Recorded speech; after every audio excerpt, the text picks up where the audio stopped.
अस्सलाम वालेकुम दोस्तों, मैं हूं शाहिद हुसैन। आज दो तीन अहम इश्यूज़ हैं। एक तो ये है कि जैसे सिंध में डबल सवारी पर पाबंदी आयद की गई और उसमें फोर्सेस और ख़वातीन बुज़ुर्गों के साथ साथ सहाफ़ियों पर भी तारीख़ में पहली दफ़ा मोटरसाइकिल पर डबल सवारी पर जो थी वो पाबंदी थी। सहाफ़ी उमैर अंजुम ने सिंध हाई कोर्ट में दरख्वास्त दायर की थी और आज जो है बड़ी पेशरफ्त ये हुई है कि वफाक की जो सहाफ़ी थे उनकी तरफ से जवाब जमा कराया गया है। जो महकमा दाखिला की जानिब से रिपोर्ट आई थी उसके ऊपर अदालत ने तो कोशिश की थी कि शायद तारीख हो जाए, लेकिन उसके बाद जब हम सब दो तीन सहाफ़ी जब वहाँ खड़े हुए तो उसके बाद अदालत ने जो इंतहाई अहम तरीन सवाल उठाएंगे, क्योंकि अक्सर लोग ये समझते हैं कि शायद अदालतों को या बहुत सारे लोग जो हुकूमती इक़दाम होते हैं उसको नज़रअंदाज कर रहे हैं। इसका मतलब ये होता है कि जैसे वो इन मामलात को समझते ही नहीं हैं, लेकिन पता जजेस को भी सब होता है कि हुकूमत या पुलिस या दीगर जो हमारे सहूलियात फराहम करने वाले इदारे हैं वो आवाम के साथ कर क्या रहे हैं और उसके बाद उसका इम्पेक्ट क्या पड़ रहा है और उसकी सहूलियात के नाम पर किस तरह उनके साथ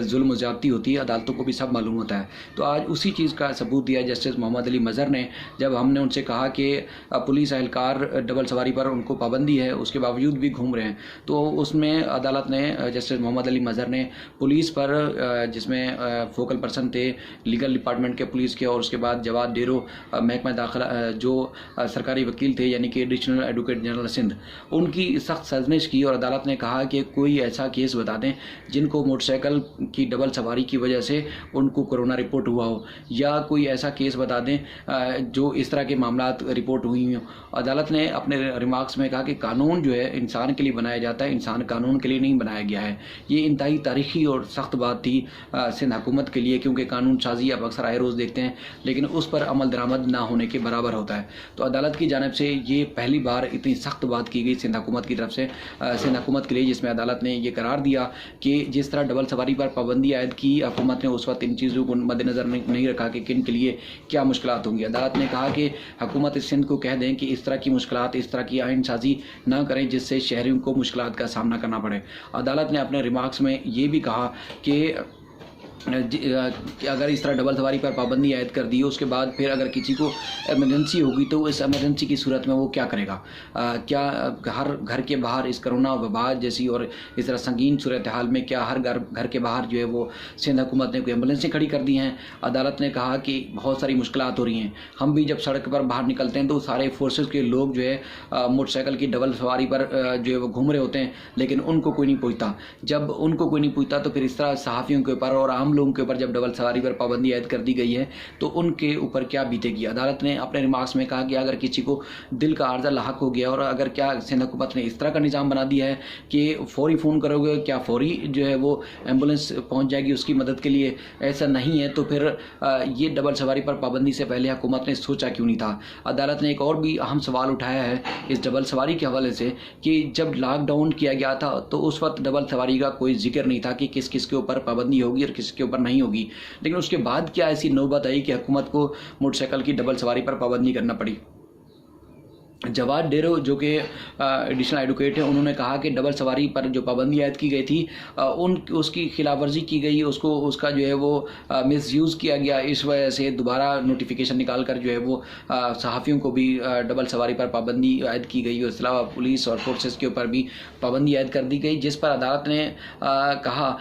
बल्कि मैंने भी अपने वहाँ जब मुझे अदालत ने मौका दिया, बहुत मशकूर उन्होंने हमें सुना, मैंने भी उनको कहा कि जिन अफसरान ने, जिन वज़रा ने, जिन्होंने मिनिस्टर्स ने डबल सवारी पर पाबंदी आयद की है, यही सहाफ़ी, यही मीडिया मोटरसाइकिल पर पूरा दिन उनको पीछे डबल सवारी पर कैमरा उठाए फोटोग्राफर होते हैं, रिपोर्टर होते हैं जो पूरा दिन इनके पीछे लगे होते हैं और इनकी कवरेज कर रहे होते हैं, और उन्हीं के ऊपर इन्होंने जो है पाबंदी लगा दी। आज सुबह मैंने खुद भी देखा कि दो डबल सवारी पर, ये बात मैंने अदालत में भी बताई कि डबल सवारी पर पुलिस एहलकार सवार है खुद, और दूसरे जो डबल सवारी पर शहरी आम सवार थे उनको रोका और उनसे रिश्वत ली, उनको छोड़ दिया। तो किस तरह की ये बात है। तो अदालत ने फिर कहा, मतलब इस बात पे बड़ी सख्ती से कहा कि देखें, जब इस तरह की गैर कानूनी तौर पर कानून साजी और जल्दबाजी में कानून साजी की जाएगी तो फिर इस तरह की बातें सामने आएगी। तो इस तरह सिंध हुकूमत को इस तरह के काम नहीं करना चाहिए। अदालत के सामने एक और भी बात आई जिसमें अदालत को बताया गया कि सहाफ़ी जो हैं बेशतर जो है वो कम तनख्वाहों वाले होते हैं, काफ़ी अर्सा उनको तनख्वाहें नहीं मिलती, बेरोज़गार हो चुके हैं, उनको बेशुमार मसाइल का सामना करना पड़ता है। तो उसके लिए जब ये डबल सवारी पर पाबंदी आयद कर दी गई तो उनको लिए मसाइल का सामना करना पड़ रहा है। अदालत ने बार बार कहा, और जो मैं वहाँ जब बात कर रहा था तो उस वक्त एडवोकेट जनरल को वो मुखातिब करके जस्टिस मोहम्मद अली मजहर बार बार बोल रहे थे, सुनो ये क्या कह रहे हैं, सुनो ये क्या कह रहा है, सुनो क्या कह रहा है, क्योंकि इंतहाई सख्त और इंतहाई अहम मामला थे। क्योंकि मैंने अदालत को आज ये भी बताया कि सिंध हुकूमत ने लॉकडाउन के सिवा इस वबा में, आलमी वबा में सूबे की आवाम को कुछ भी नहीं दिया। तो उसके बाद डबल सवारी पर भी पाबंदी आयद कर दी, और तो आवाम जाएंगे तो जाएंगे कहाँ। हमारे उमैर अंजम जो दरख्वास्त गुजार हैं सहाफ़ी, उन्होंने कहा कि एक गाड़ी के अंदर 3-4 मिनिस्टर्स, उनके ड्राइवर, गनमैन वहाँ मौजूद होते हैं, और वो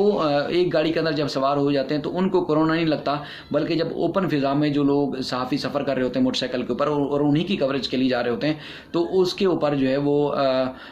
उसके ऊपर पाबंदी आयद कर दी गई। तो अदालत ने इस बात का भी नोटिस लिया कि हमें बताएं कि क्या मोटरसाइकिल पर सवारी से कोरोना वायरस फैलता है, क्या डबल सवारी के जो लोग हैं जिन्होंने सफ़र करते हैं, क्या उनकी वजह से कोई कोरोना का केस रिपोर्ट हुआ। तो अदालत ने अब सिंध हुकूमत को कह दिया है कि 11 मई को इसकी तफसीलात पेश करें कि SOP बनाएं या किस तरह का रिलीफ देंगे। अगर आप रिलीफ नहीं देंगे या अगर इस तरह की कोई बात सामने नहीं आएगी तो हम फिर कानून के मुताबिक इस दरख्वास्त के ऊपर फैसला कर देंगे, क्योंकि हम चाहते हैं कि सूबे की आवाम के साथ, शहरियों के साथ ज़्यादती ना हो और हम कोई गलत काम नहीं होने देंगे। इसके अलावा और भी बेशुमार केसेज है, क्योंकि सिंध हुकूमत को जिस तरह के स्कूल फीस में जो 20% रियायत की थी, और बड़ी बड़ी घंटे 1.5 घंटे की प्रेस कॉन्फ्रेंस करते हैं हमारे वज़ीर आला सिंध, उसके अलावा उनके वज़ीर इत्तलात और उसके अलावा वज़ीर तालीम, लेकिन उनको अदालतों में मुँह की खानी पड़ती है। आज भी बड़ी एक धुआंधार उन्होंने प्रेस कॉन्फ्रेंस की। इससे पहले 27 अप्रैल से पहले जब एक 16 अप्रैल को नोटिफिकेशन जारी किया था 20% रियायत का, तो बगैर कानून साजी के उन्होंने कर दिया था। अदालत ने सिंध हाई कोर्ट के 2 रुकनी बेंच ने वो नोटिफिकेशन मुअत्तल किया। उसके बाद आके कह दिया कि हाँ, हमने कानून साजी के लिए 27 अप्रैल को काबीना का इजलास बुलाया है, तो हम ये नोटिफिकेशन जो पहले वाला था वो वापस लेते हैं। नया नोटिफिकेशन 28 जो है वो 28 अप्रैल को जारी किया, तो उसके बाद वो भी गैर कानूनी था। अब सिंध हाई कोर्ट ने नया नोटिफिकेशन जो 20% रियायत का था जो फीसों में, वो भी मुअत्तल कर दिया है। तो आप खुद देखें कि मुसलसल जो गैर कानूनी तौर पर गैर कानूनी इकदाम उठाए जा रहे हैं और अदालतों में सिंध हुकूमत के पास कोई जवाब नहीं होता, इसलिए मुसलसल उनको नाकामी का सामना करना पड़ रहा है। इस तरह राशन की तकसीम का मामला था, वो भी बिल्कुल गैर मुनसफाना, और कोई ऐसे रिकॉर्ड भी सामने आए जिनको जो डिप्टी कमिश्नर या चेयरमैन थे जिनकी लिस्ट में ये चीज़ शामिल है कि फ़लाँ घर में राशन दिया गया है, लेकिन वहाँ जाकर जब सहाफ़ियों ने, मीडिया ने पता किया तो वहाँ पर ऐसी कोई चीज़ नहीं थी, वहाँ के लोगों को राशन मिला ही नहीं। तो इस तरह करोड़ों रुपए जो है वो गबन कर दिए गए। एक और भी अब मुसलसल चीज़ें सामने आ रही हैं। लॉकडाउन है, सिपरा और इसके अलावा जो मुतल्लिका इदारे हैं वो मुकम्मल तौर पर बंद हैं, लेकिन टेंडर जारी किए जा रहे हैं महकमा ज़राअत की जानिब से। जब लॉकडाउन है, अब आपने बंद किया हुआ सब इदारों को, तो उसके बाद आप प्राइवेट जो वर्क ऑर्डर कैसे जारी कर सकते हैं, टेंडर लोगों को कैसे जारी कर सकते हैं। मुसलसल अब ये दरखास्तें आ रही हैं कि मनपसंद अफराद को लॉकडाउन के दौरान भी अफसरान जो है ये टेंडर जारी कर रहे हैं, उनको ठेके जारी कर रहे हैं सरकारी मुख्तलिफ महकमों के मुख्तलिफ कामों के, और गैर कानूनी तौर पर ये सारे इकदाम सामने आ रहे हैं। अब उसमें भी हुकूमत को मुँह की खानी पड़ेगी, क्योंकि मुसलसल हम देख रहे हैं नाकामी, जिसमें स्कूल फीस ही बहुत सारी चीज़ें थी, उसमें नाकामी का सामना करना पड़ा। अब टेंडर जारी किए जा रहे हैं, तो अब आगे जाके मुझे लग रहा है कि ये टेंडर का जो इनका नोटिफिकेशन थे, जो इनके अहकामात थे, वो भी गैर कानूनी जब अगर हो जाएंगे तो हुकूमत को किस तरह मुश्किलात का सामना करना पड़ेगा। इसके अलावा जो फैक्ट्रीज़ को ऑर्डर दिया कि मुलाजमीन को ना निकालें, उनको तनख्वाहें भी जारी करें, लेकिन अब फैक्ट्रीज़ की तरफ से भी, जो इंडस्ट्रीज़ हैं उनकी तरफ से भी कहा गया है कि जब ये आप लेबर के मुख्तलिफ जो सोशल सिक्योरिटी इंस्टीट्यूशन है आपका, मुख्तलिफ जो UBI है और मुख्तलिफ इदारे हैं, वहाँ पर जो है आप जब मज़दूरों से आप मज़दूरों के नाम पर फंड्स रखते हैं, उनसे फंड्स लेते हैं, कलेक्ट करते हैं, तो उसके बाद आप इंडस्ट्रीज़ क्यों पाबंद कर रहे हैं कि आप वो मुलाजमीन को तनख्वाहें भी दें, मुलाजमत से फारिग भी ना करें, तो आप वो पैसा उठा के क्यों नहीं दे देते। तो इस तरह वहाँ पर भी सिंध हुकूमत को जो है नाकामी का सामना करना पड़ रहा है। बाकी जहाँ तक बात हुई मुलाजमीन को निकालने की मुलाजमतों से, तो उधर भी बड़े बेशुमार मसाइल का सामना करना पड़ा है। अब इस तरह देखने में आ रहा है कि लॉकडाउन के सिवा हुकूमत ने आवाम को कुछ नहीं दिया। मुसलसल घंटों प्रेस कॉन्फ्रेंस की, और उस प्रेस कॉन्फ्रेंस के अलावा कोई नहीं, क्योंकि उस प्रेस कॉन्फ्रेंस में भी एक मखसूस सहाफ़ी होते हैं, ज़ाहिर है वो इस तरह के सवालात कर ही नहीं सकते जिस तरह की अदालतों में बात आती है। आज भी बड़ी प्रेस कॉन्फ्रेंस कर दी, लेकिन अदालत में जब जवाब आता है तो जवाब में उनको नाकामी का सामना करना पड़ता है। तो ये बेशुमार मसाइल थे।